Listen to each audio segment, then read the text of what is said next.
I'm Heather, and this is Archie, and we're going to read you a book that used to be one of my favorite books when I was little, called The Mouse in the Matzah Factory. It's by Francine Mendoff, and it's illustrated by David Goldstein. You ready, Arch?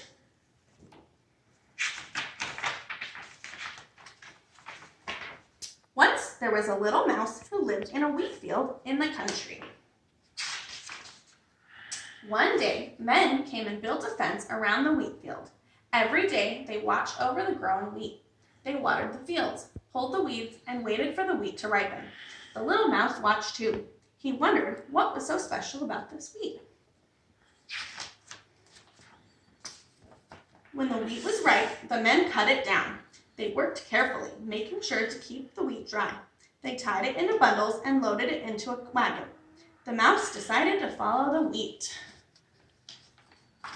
Soon, the wagon arrived at the mill. The mouse poked around until he found a hole in the bottom of the door. He crept inside. Huge grinding wheels were crushing the wheat into fine flour. The millers carefully poured the flour into brand new sacks and loaded them onto a truck. The mouse jumped aboard as the truck sped away. Where do you think it's going, Archie? He hid among the sacks, wondering where the truck would take them.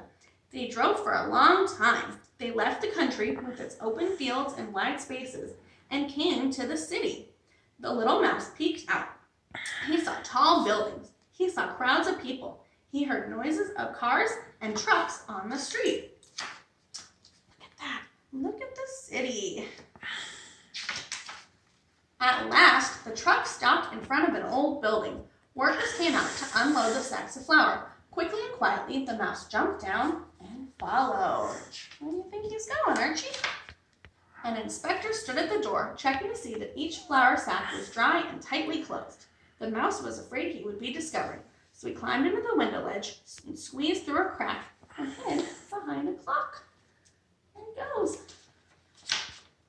He saw a large room with many people. They were all very busy.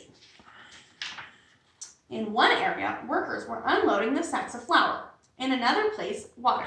In the middle was a man with a mixing bowl. When the mixing man called out, the flour man scooped a cup of flour from the sack, reached through a little window, and dumped the flour into the bowl. Then the mixing man called out again. The waterman filled the pitcher with water, passed it through the little window, and poured the water into the bowl. The mixing man worked very quickly, mixing the flour and water into a lump of dough. The little mouse watched. He wondered what was so special about this dough. I wonder what it is. The mixing man brought the dough to another area where many people stood at a long table. He gave a piece of dough to each person. They quickly rolled their dough into circles. The circles were passed to another table where a man poked holes into them with a special tool. He lined up the circles on a rack near the brick oven. The baker slid the circles into the oven. Minutes later, they were crisp and brown. A delicious smell filled the room, and he took them out of the oven and placed them on a rolling cart. All of a sudden, a bell rang. The people began to clean their work areas. They scrubbed the tables, sanded down the rolling pins, and washed and dried the bowls. When they were finished, the mixing man reset the clock and called out for more flour and water. The mouse couldn't resist the delicious smell.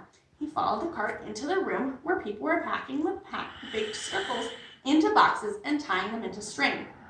Families were standing in line to buy the boxes. He hopped onto the counter and took a peek. This is what he read. This matzah is made of wheat which has been washed from the time of harvest through the time of baking. It's matzah. Were you right? I was. That's right, the mouse thought. I watched this matzah. I watched it from the time the wheat began to grow in my fields. I watched it being harvested, and I watched it being ground into flour. I watched it being mixed into dough. I watched it being cooked into matzah. The mouse felt very important. He decided it was time to return to the country. Soon, more wheat would be planted, and he wanted to be home in time to watch it again. That was so good, wasn't it? Did you enjoy the book, Archie? Did you guys enjoy the book? I hope this was a fun book for you to listen to, and we can get all excited for Passover coming. Thanks for listening.